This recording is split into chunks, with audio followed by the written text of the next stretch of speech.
van hacia los distintos tejidos o hacia los pulmones. Los vasos que llegan a las aurículas se llaman venas. Eso quedó claro. Empezaron el otro día saliendo del ventrículo izquierdo una arteria, que es la arteria aorta. Entonces la arteria aorta, cuando sale del ventrículo izquierdo, esto seguro que ya lo vieron, es para que se acuerden nada más. Lo que hace es ir hacia arriba, hacia así. Y después pega una vueltita y va hacia abajo.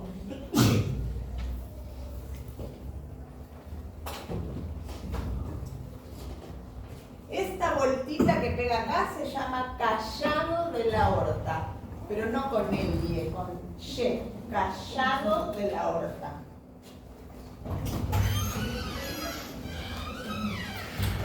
Y esta parte que de acá se llama aorta descendente.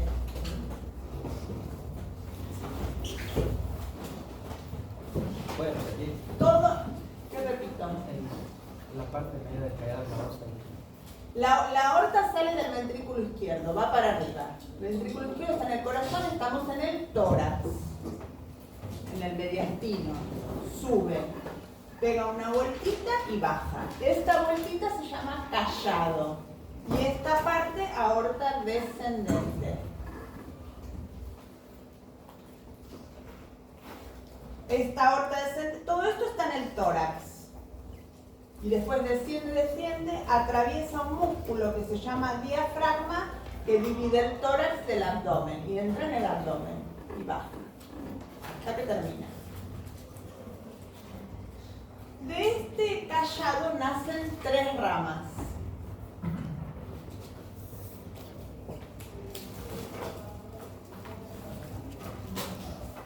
¿Se acuerdan?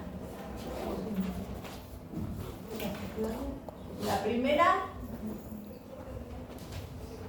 tronco arterial braquicefálico del lado derecho. La primera, tronco arterial braquicefálico del lado derecho. La primera rama del callado, no de la aorta, del callado de la aorta, de esta parte. La segunda, carótida primitiva del lado izquierdo.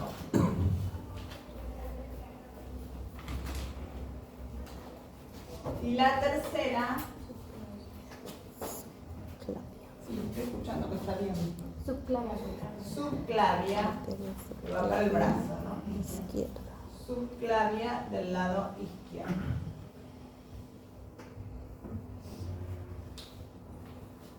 Las primeras ramas colaterales que da la aorta son las arterias coronarias, que las da dentro del pericardio, por eso son intrapericárdicas. O sea que si les preguntan cuáles son las primeras ramas de la aorta, son las coronarias cardíacas, que irrigan al músculo cardíaco. En cambio, ¿cuáles son las ramas del callado? Tronco arterial braquicefálico del lado derecho, carótida primitiva izquierda y subclavia izquierda. ¿Se entiende hasta ahí? La anterior, la de la rama de la aorta, la primera rama de la aorta. En la coronaria, coronarias, que son para el músculo cardíaco, para irrigar el corazón. Esas son ramas, son tan primeras que están dentro del pericardio, intrapericárdicas. De este de acá, tronco arterial braquicefálico, sale la subclavia izquierda, derecha y la carótida primitiva del lado derecho. Carótida primitiva del lado derecho y subclavia derecha.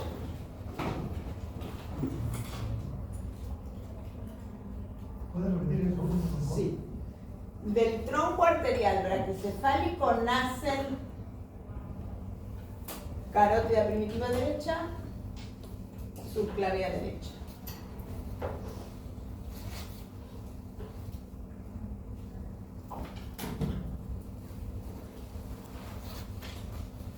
Si yo digo rama terminal y rama colateral, ¿entienden de qué hablo? ¿O no?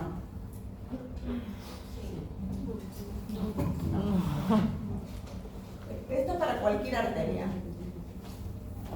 Vamos a hacer acá. La arteria tiene un nombre, le vamos a poner un número, 1. En su camino va dando ramas. Estas ramas se llaman ramas colaterales.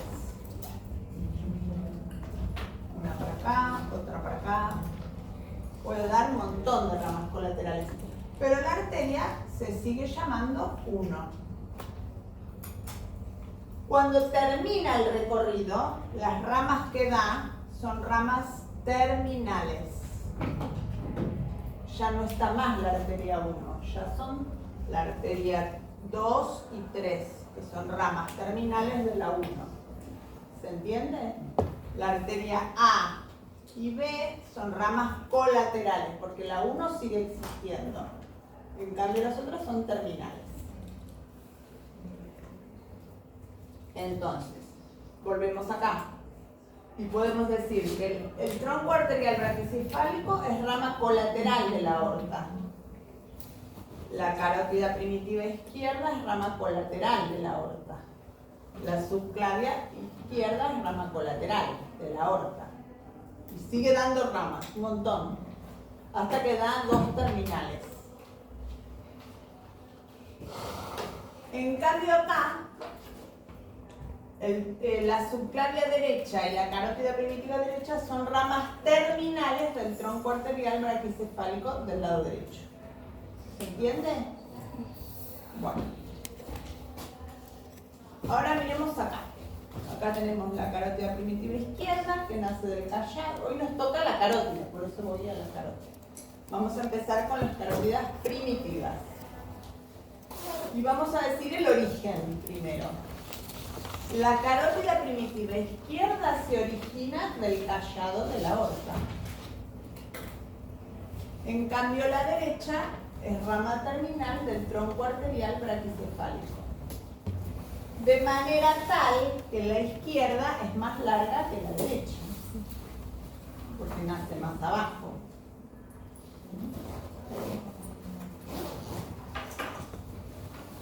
Si hay algo que no entienden, preguntan porque esto se complica. Empezamos de nuevo. Vamos a ver hoy entonces las carótidas primitivas. Hay 2, una del lado derecho y una del lado izquierdo, que varían en el origen. Después el recorrido va a ser el mismo para los 2. La carótida primitiva izquierda es rama colateral extrapericárdica, quiere decir ya fuera del pericardio, del callado de la aorta. En cambio, la del lado derecho es rama terminal del tronco arterial braquicefálico. Eso es lo que vimos recién. Yo con este dato puedo decir que la izquierda es más larga, porque la otra nace más arriba. Entonces esta va a ser más larga.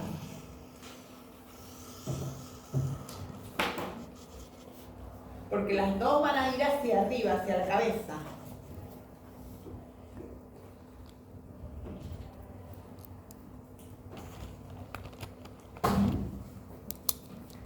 Ahí vemos el callado, la carótida primitiva izquierda. Las arterias son las que están en rojo. Y esta es la subclavia izquierda. Esta es la clavícula. Y acá tengo de este lado el tronco arterial braquicefálico, la carótida primitiva derecha y la subclavia derecha. De manera tal que yo veo que la izquierda es más larga que la del lado derecho. Y la izquierda tiene un pequeño recorrido en el tórax que la del lado derecho no tiene.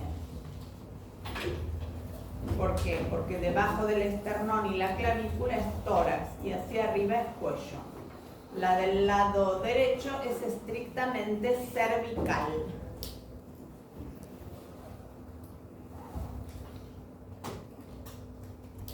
Entonces la carótida primitiva izquierda es más larga.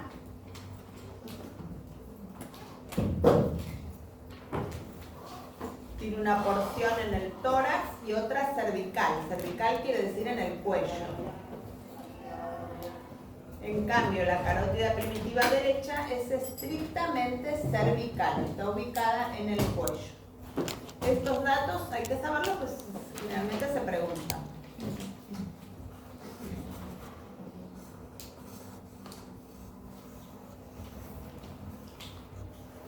¿Sigo? Relaciones. ¿Qué elementos, qué vecinos hay importantes cerca de esta arteria?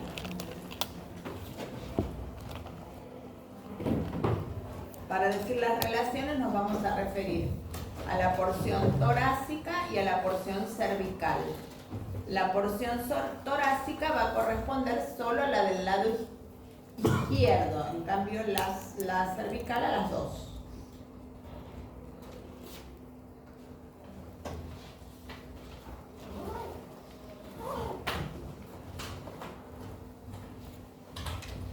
Como la carótida primitiva del lado izquierdo es más larga, va a tener un recorrido en tórax. Por delante va a tener ramas del décimo par, que es el neumo gástrico o vago.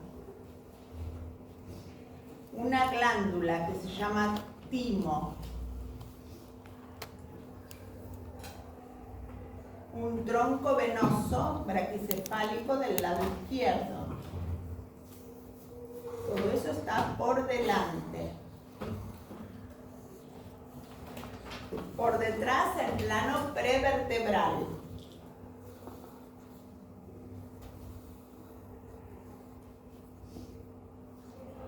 Por dentro la tráquea.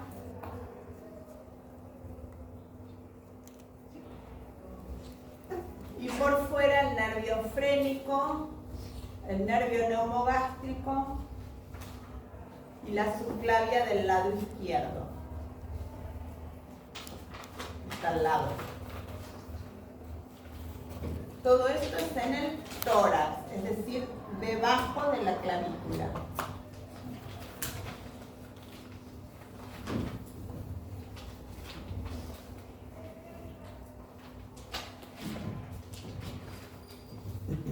La arteria sigue subiendo y pasa del tórax al cuello. Las relaciones a nivel cervical son tanto para la del lado izquierdo como para la del lado derecho. Lo mismo para las dos. Lo que está en rojo es porque es muy importante. En el cuello, ambas carótidas del lado derecho y del lado izquierdo ocupan la región carotidia, la región que lleva su nombre. ¿Cuál es la región carotidia? ¿Se acuerdan el músculo esternocleidomastoideo?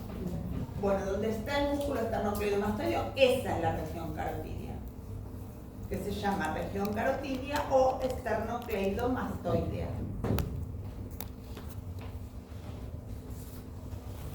Por detrás siempre tenemos el plano prevertebral. Por dentro las vísceras del cuello, que es la tráquea y la laringe. Por fuera una vena, vena yugular interna.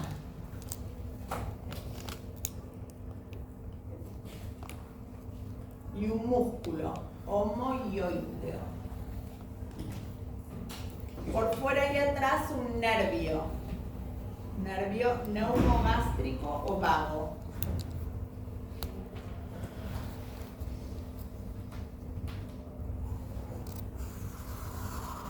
Y por delante, ramos del hipogloso mayor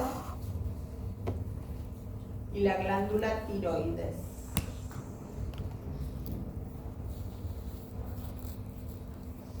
Esos son los elementos vecinos. Esta arteria carótida primitiva más la vena yugular interna que está al lado, más el nervio decimopar o neumogástrico, que también está al lado, forman un paquete básculo nervioso del cuello.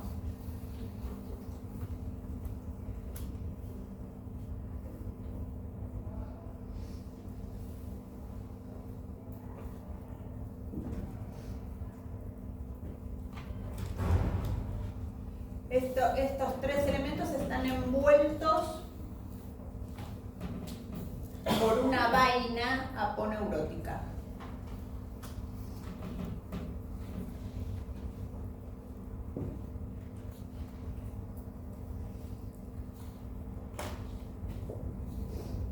Entonces, ¿quiénes forman el paquete vasculonervioso del cuello?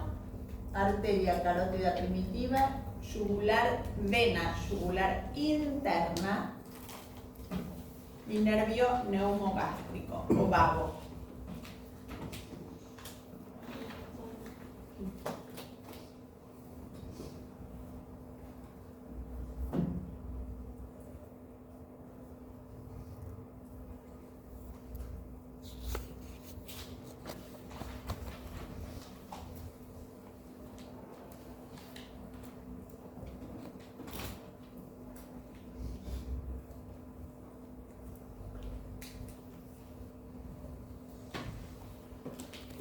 Esta es una vista, no miren los nombres, no se preocupen por los nombres.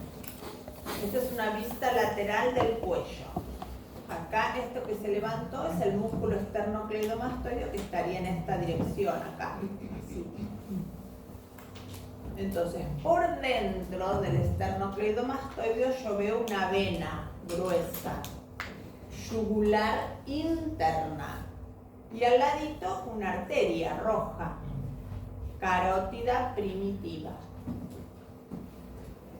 Carótida primitiva, yugular interna y este nervio neumogástrico forman el paquete básculo nervioso del cuello. ¿Se entiende hasta ahí?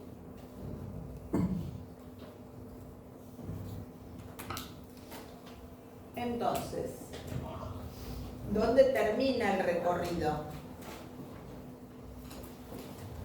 La carótida primitiva termina su recorrido en el cuello, a la altura de un plano que pasa por el borde superior del cartílago tiroides.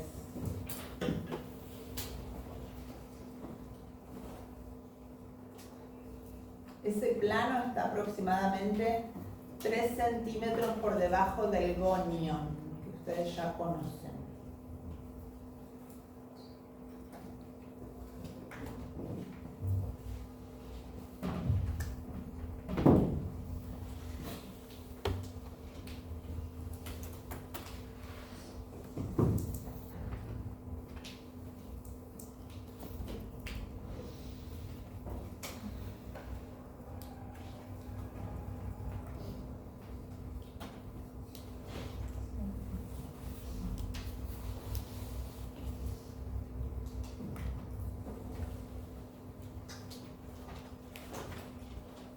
Entonces, la arteria carótida primitiva termina su recorrido a nivel de un plano que pasa por el borde superior del cartílago tiroides. ¿Qué es el cartílago tiroides? ¿Se acuerdan cuando vimos los músculos tiroideo y esternotiroideo? Nombramos el cartílago tiroides. Es la laringe. El cartílago tiroides es uno de los cartílagos que forma la laringe. La laringe está formada por unos cuantos cartílagos que van a estudiar el próximo cuatrimestre. Uno de ellos es el cartílago tiroides, que también se lo llama nuez de Adán.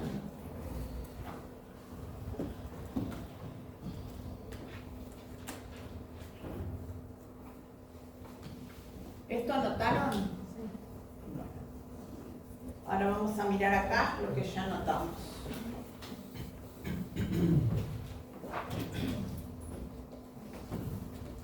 Este de acá, le pongo 1, es el cartílago tiroides, una vista lateral. Debajo del cartílago tiroides tengo la tráquea. Este es el cartílago tiroides. Y esta, a ver si no tengo rojo.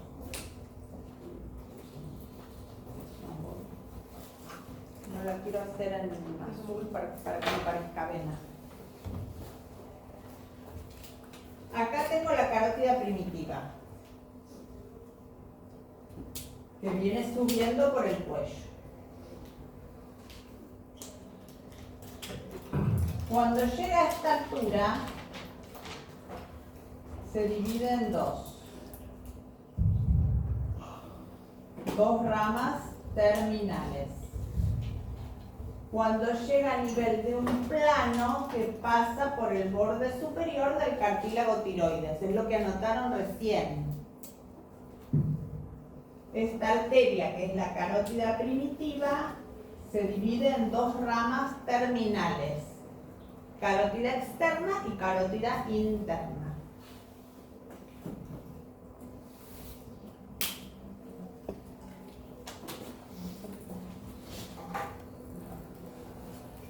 Entonces, la carótida primitiva no tiene ramas colaterales, lo cual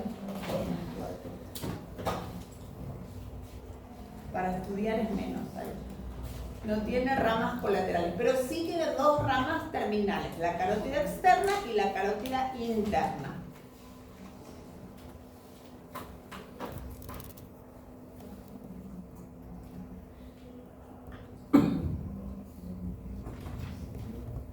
Siempre estamos hablando de la izquierda, ¿no? De las dos. De las dos.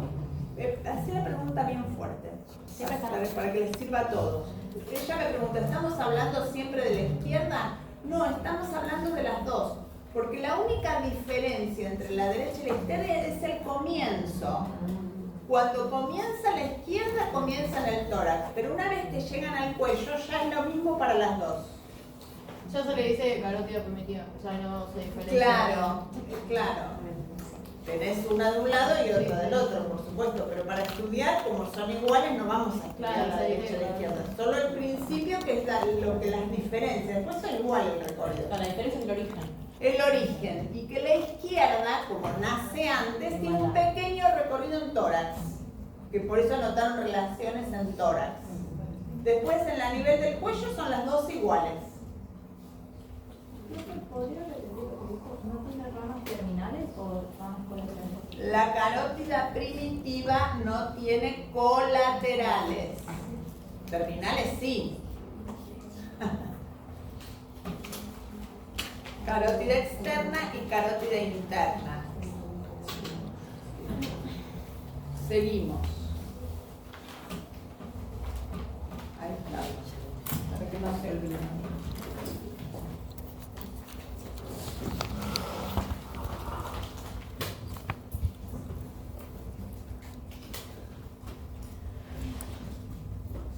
Ahora, ¿por qué se llama una carótida interna y otra externa? ¿Porque está una más adentro y otra más afuera? No.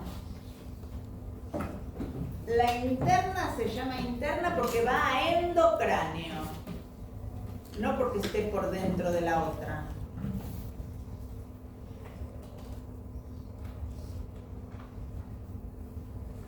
Y la externa porque da ramas en el cuello y la cara. A nivel del cuello, pongan. La externa da ramas a nivel cervical.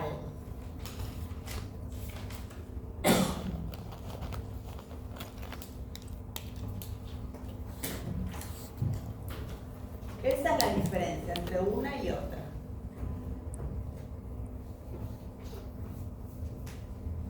La interna llega a endocráneo por un agujero que lleva su nombre, agujero carotídeo.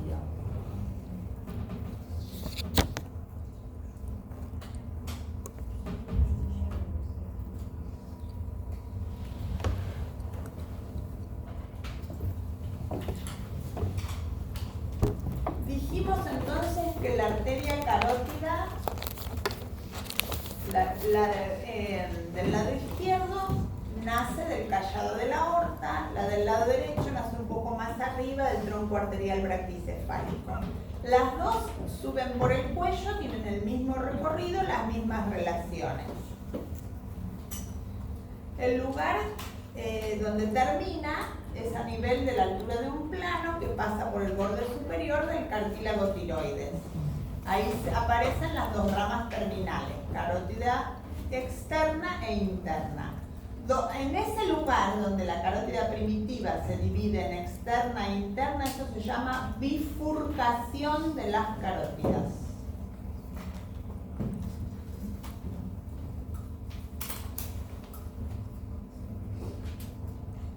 O bifurcación carotidia.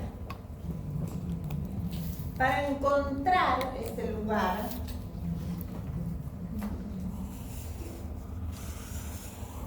a veces, por ejemplo, un cirujano que está operando necesita ligar una carótida por una hemorragia, tiene que encontrar dónde se bifurcan. Entonces hay reparos anatómicos para encontrar ese lugar. Son triángulos. El primero, ven que dice triángulo de Farabeuf. Este es el más conocido y el que más se toma. Triángulo de Farabeuf. Está formado por vena yugular interna, tronco arterial braquicefálico y nervio hipogloso mayor.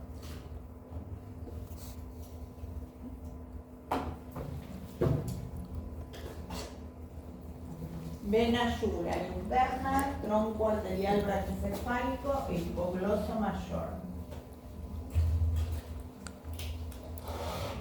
Esos son tres lados que forman un triángulo. Triángulo de Farabeuf. ¿Cómo charlan, chicos? ¿Será que ya lo saben?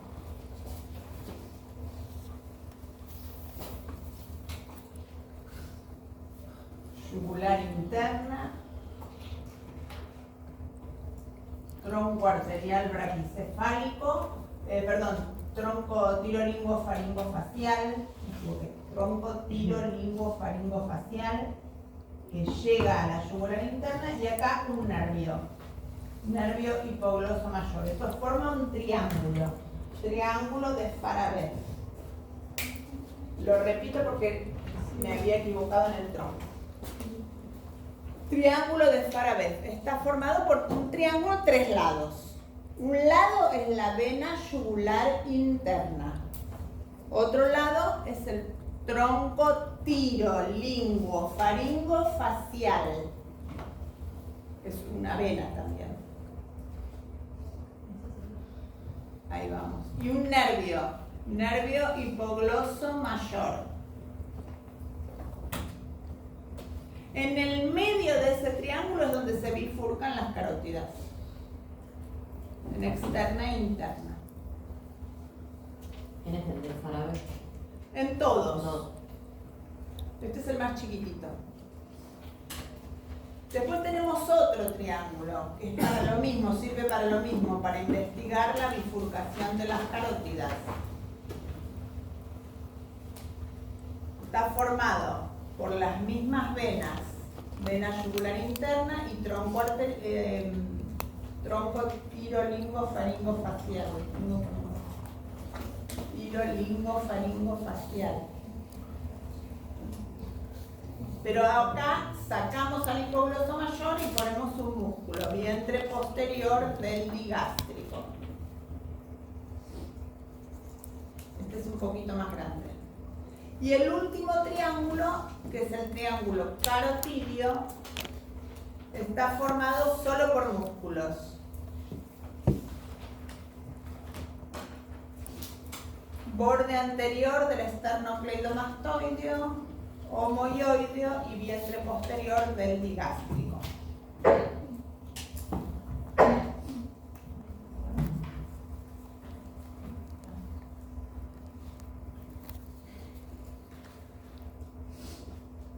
Estos triángulos se van a tomar.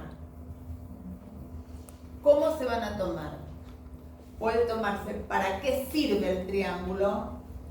En este caso los tres sirven para lo mismo, para ver la bifurcación de las carótidas. La bifurcación o la división de las carótidas. De esa manera se puede tomar, o cuáles son los lados que forman el triángulo. Está formado por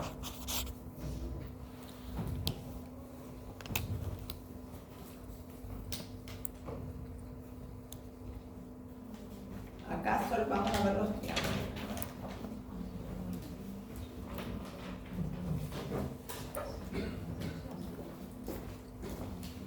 Acá está la bifurcación de las carótidas, ¿ven? Acá se divide en externa e interna. Y acá tengo el triángulo: tronco, tirolingo faringofacial, vena yugular interna, nervio hipogloso mayor. Ahí tengo uno. ¿Ese cuál era?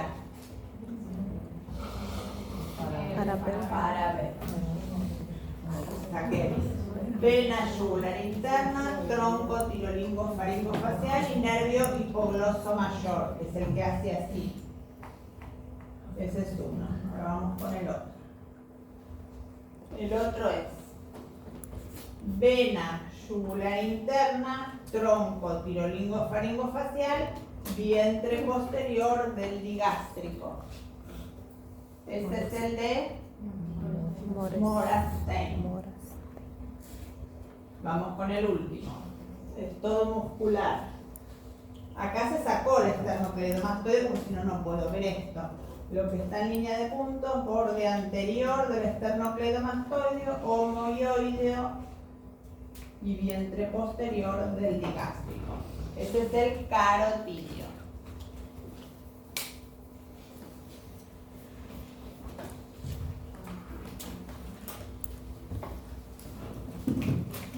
Bueno. Entonces acá esto que ven en rayitas es la carótida primitiva que viene subiendo por el cuello. Cuando anotaron las relaciones, anotaron que hacia afuera estaba la yugular interna, hacia adentro la tráquea, o vísceras del cuello, es lo mismo. Tráquea, la laringe, el músculo omoioideo. Todas esas eran las relaciones. Sigue subiendo, llega a la altura de un plano que pasa por el borde superior del cartílago tiroides, se divide en dos: carótida externa, carótida interna. Me doy cuenta que esta es la externa porque veo que da ramas en el cuello y la otra no, la otra sigue subiendo. Esta bifurcación se estudia en estos tres triángulos que vimos recién. Bueno, seguimos. Ahí vemos en rojo, esta es la subclavia, ven que va para el brazo. Carótida primitiva. Esta que veo que da ramas, carótida externa. Y la otra, carótida interna, que sigue subiendo y llega a endocráneo por el conducto carotídeo. Vamos ahora entonces a estudiar la arteria carótida interna. La primitiva ya terminó. Profe, ¿le puedo sacar una foto a la anterior? Chao. Gracias.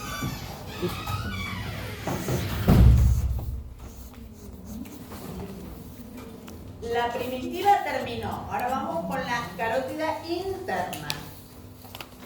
De la primitiva, ¿qué les pueden preguntar? Los triángulos, dónde nace, dónde termina, cuál es la más larga. Colaterales no, porque no tienen. Las terminales.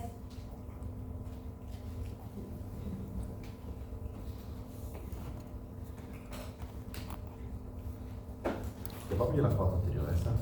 ¿Cómo? La imagen anterior a esa. ¿Querés verla? Sí. Ahí. Gracias. Vamos entonces con la carótida primitiva, perdón, con la carótida interna.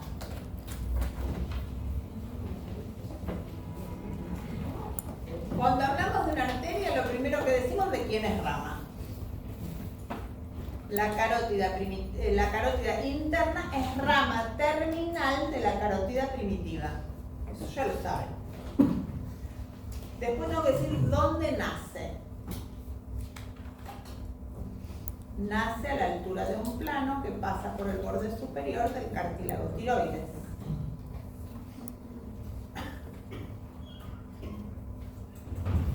Entonces, ¿de quién es rama y dónde nace? Eso es lo primero.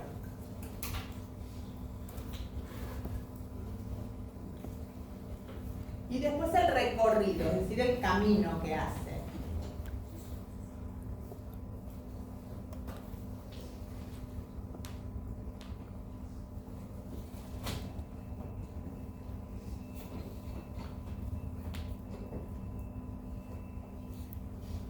La carótida interna termina en endocráneo,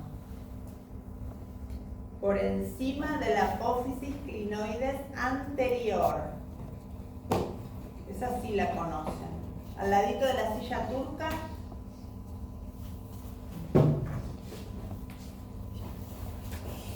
Teníamos la silla turca en el medio. ¿De qué hueso era? El fenoides.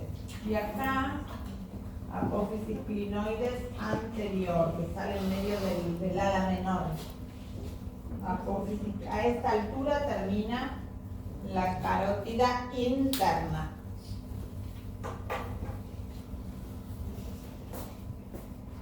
Y a la altura de la cisura cerebral de Silvio, que eso sí todavía no lo vieron, eso está en el cerebro.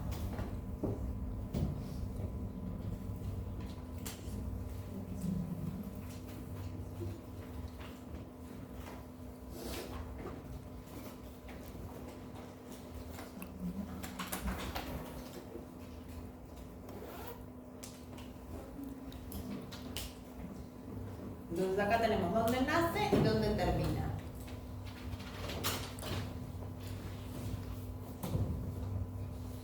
¿Se entiende eso? Dónde nace y dónde termina. Entre el medio de donde nace y donde termina hay un camino. Ahora vamos a ese camino. En su recorrido recorre las siguientes regiones. Región carotidia o esternocleidomastoidea, espacio retroestíleo, conducto carotidio y un pequeño trayecto endocraneal.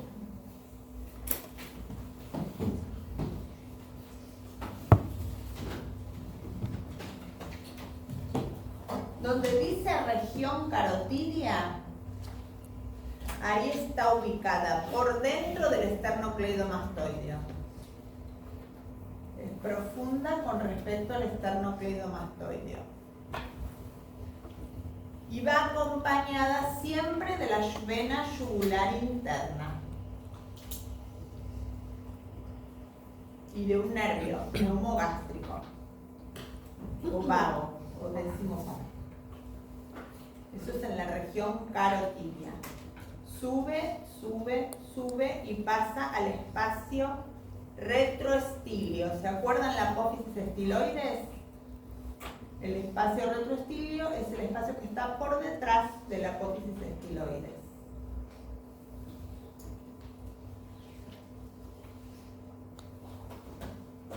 Después se introduce en el conducto carotidio. Está en el hueso temporal.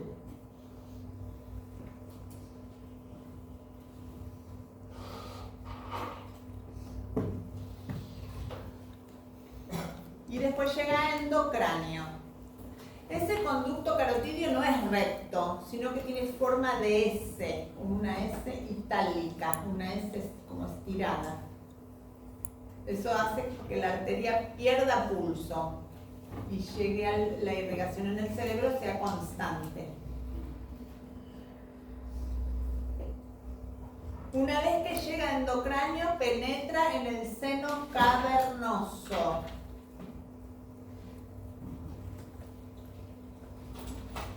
Por su polo póstero interno, es decir, por detrás. Cuando sale del seno cavernoso, se divide en sus ramas terminales.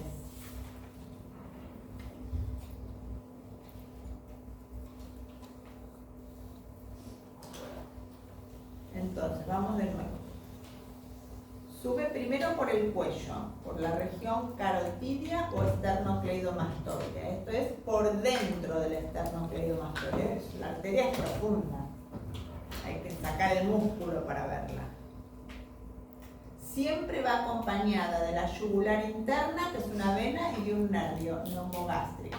Sube, sube, pasa al espacio retroestíleo, por detrás de la apófisis estiloides. Sigue subiendo, se introduce en el conducto carotidio, que está en el temporal.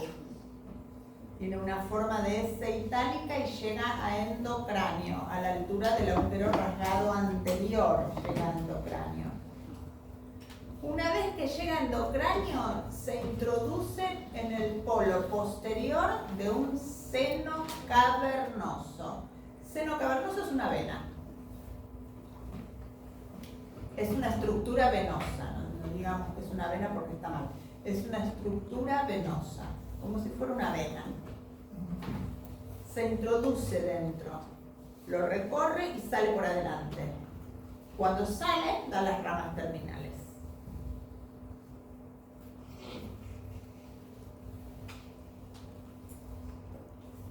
La que está en verde, la yugular interna. Esta es la primitiva. Se dividió en externa e interna. La interna sube, pasa por el conducto carotidio, llega a endocráneo. Y a la altura de la clinoides anterior da sus ramas terminales.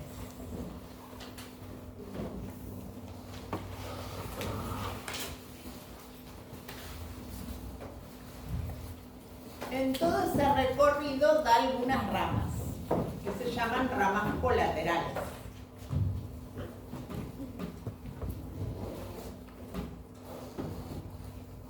En el cuello, cuando va por el cuello, no da. La carótida interna no da ramas colaterales en el cuello. Cuando está en el conducto carotidio, ahí da una ramita colateral, que se llama ramo carótico timpánico. Cuando está en endocráneo, dentro del seno cavernoso, también da unas ramitas. Para el ganglio de Gasser, para el cavum de Meckel, para la hipófisis. Y cuando ya está por terminar, cuando sale del seno cavernoso, que ya va a dar sus ramas terminales, da una colateral muy importante, que es la arteria oftálmica.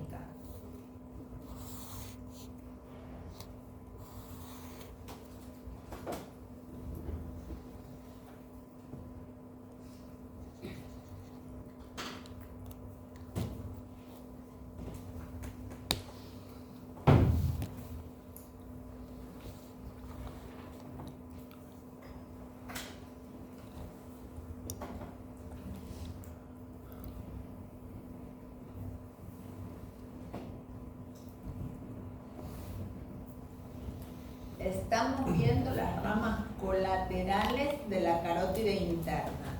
En el cuello no da ninguna, en el conducto carotidio da una muy pequeñita, cuando está en el seno cavernoso da una para el ganglio de Gasser, otra para el cavum de Meckel. Cuando sale del seno cavernoso da la más importante, que es la oftálmica. Ahora nos vamos a referir a esa, a la arteria oftálmica. Y después volvemos a la carótida. La arteria oftálmica nace a la altura del borde, a la altura de la apófisis clinoides anterior, cuando ya está por terminar la carótida interna.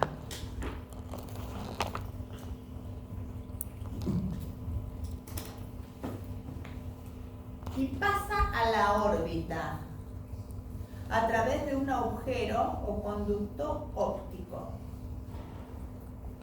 junto con un nervio óptico. Y termina en la órbita,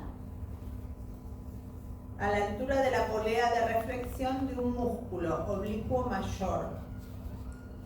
Y ahí da sus ramas terminales, ascendente o frontal, descendente o nasal.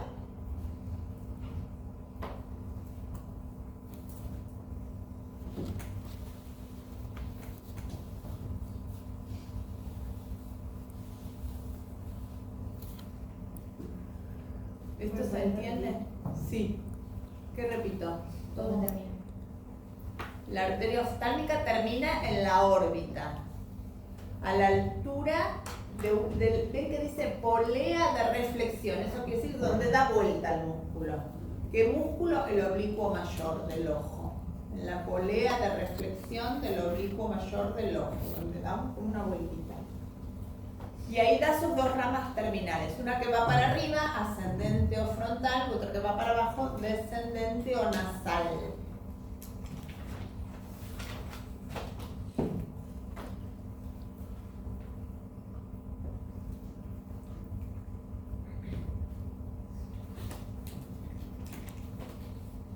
O sea que de la arteria oftálmica ya sabemos dónde nace, dónde termina y sus terminales. Nos faltan las colaterales. Ahora las vamos a ver. Fíjense. Acá está la carótida interna.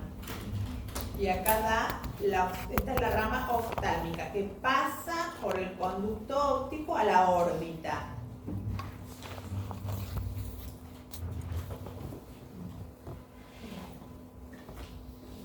Termina en la polea de reflexión del oblicuo, es esta la polea. Polea de reflexión del oblicuo mayor del ojo.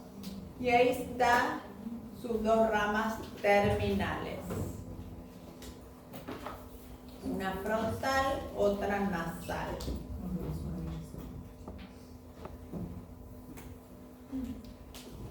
Esperen que volvemos a ver. En este recorrido que hace la arteria oftálmica, desde acá hasta acá, da 11 colaterales. Estas colaterales se clasifican de acuerdo a la ubicación que tengan con respecto a este nervio, que es el nervio óptico. Algunas están por dentro, unas están por fuera, otras por arriba y otras por dentro.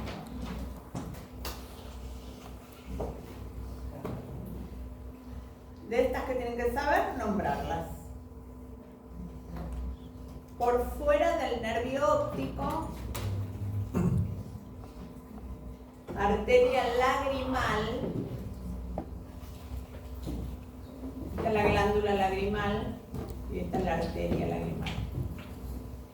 Arteria central de la retina, que como que penetra en el nervio óptico. Esas son por fuera. Por encima del nervio óptico, arteria supraorbitaria o frontal externa, ciliares largas, ciliares cortas, arteria muscular superior, arteria muscular inferior. Y por dentro, arteria etmoidal posterior y palpebrales, superior e inferior. Esas son las 11 que Sí.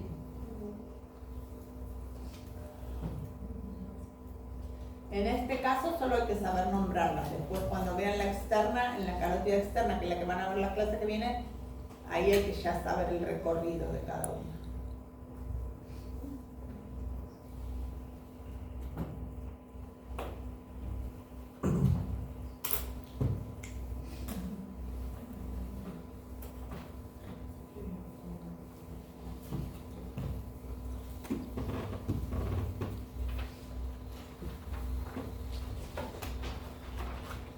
Son 10.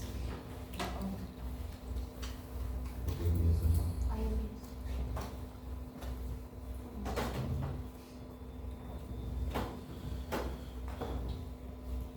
Después me fijo si falta alguno. ¿Cuántos son 11? Pero casi.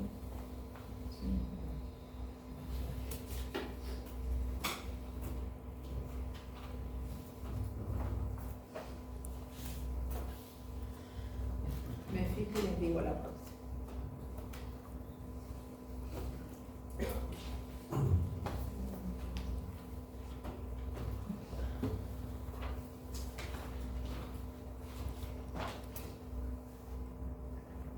¿Seguimos?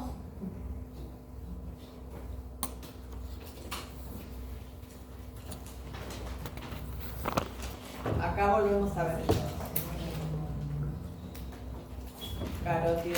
carótida primitiva, carótida interna acá, oftálmica, pasa por el conducto óptico, pasa por encima del nervio óptico y termina en la polea de reflexión del oblicuo mayor, dando dos ramas terminales, frontal y nasal. Las ramas colaterales se clasifican de acuerdo a la relación con este nervio óptico, las que están por fuera, las que están por arriba y las que están por dentro. Ahora seguimos con la arteria carótida interna. Esta era una colateral que es la más importante.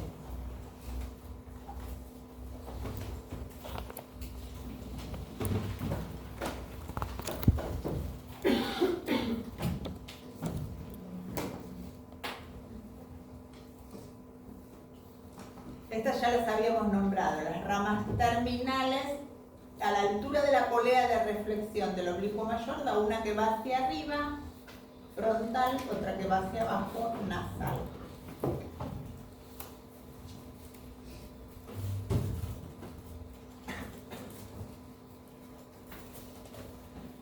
De estas dos, la nasal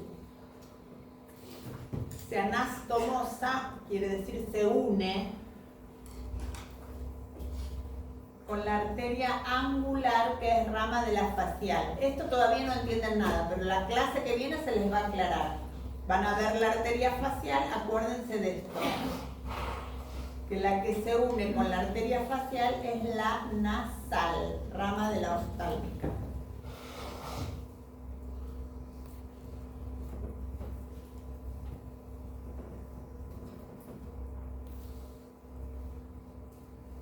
Anótenlo y ahora lo vuelvo a explicar.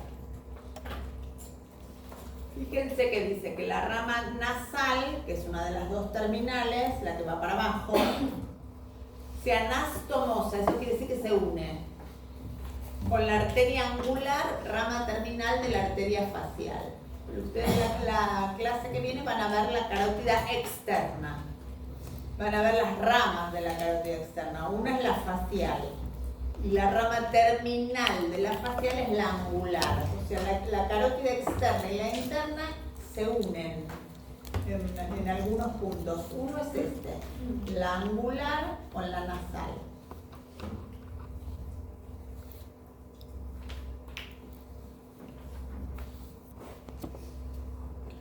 Y ahora vamos a ver las ramas terminales de la carótida interna. Las colaterales vimos que hay varias, la más importante la oftálmica. Terminales las da a la altura, en endocráneo, a la altura de la apófisis clinoides anterior.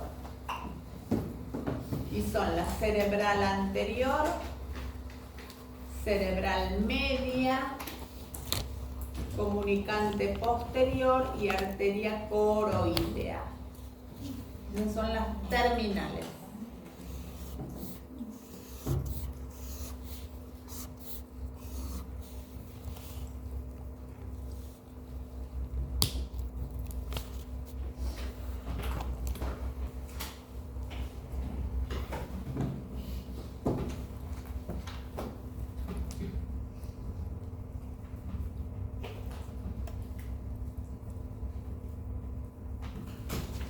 Ahora tengan ahí lo que anotaron y yo les voy a hacer unas preguntas y ustedes van contestando.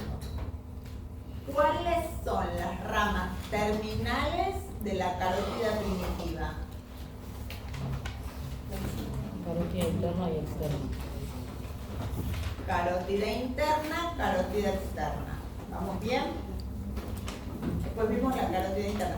¿Cuáles son las ramas terminales de la carótida interna?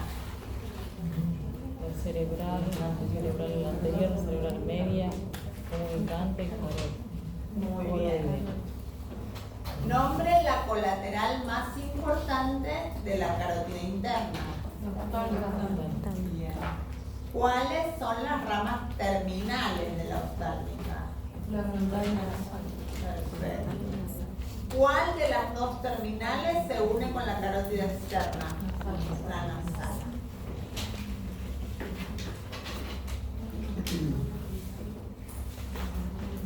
¿Para qué sirven los triángulos de Farabee, Morastein y Cardidio? Para la delimitación ¿De quién? De la de carótida. la carótida primitiva. Bueno, hasta acá vamos bien. Ahora es lo último que queda. Anoten de título. Polígono de Willis.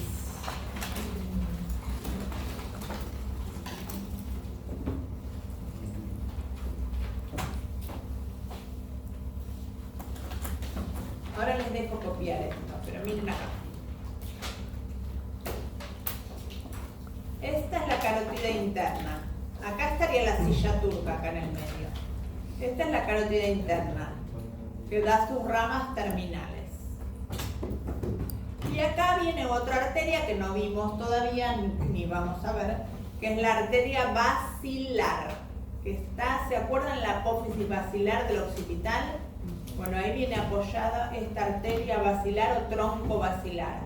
Algunas ramas de la arteria basilar se unen a las de la carótida interna y forman este polígono. Polígono de Willis. Ese polígono está formado por las siguientes arterias: cerebral anterior, comunicante posterior, comunicante anterior y cerebrales posteriores.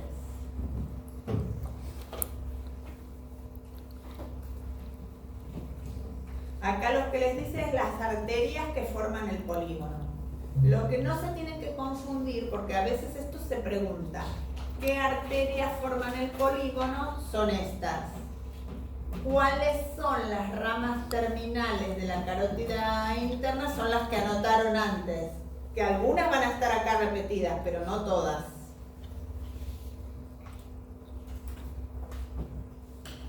Faltaría agregar acá que el polígono este sirve para unir la arteria basilar con la carótida interna. Quiere decir que cualquier complicación siempre va a venir sangre por otro lado, por otra vía.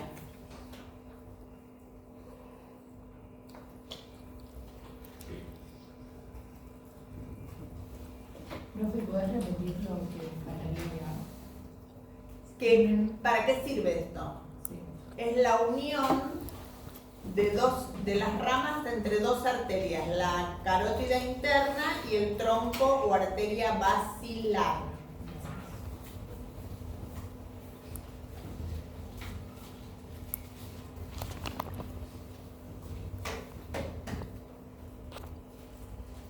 Ahí lo tienen, ¿ven? El polígono que estaría, esta es la cara inferior del cerebro.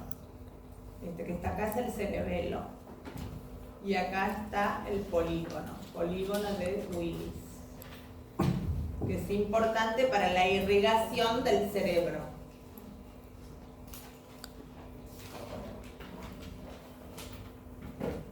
¿Quieren que vuelva atrás alguna? Hasta ahí entonces carótida primitiva y carótida interna. La clase que viene es carótida externa, que es largo, chicos. Vengan bien desayunados.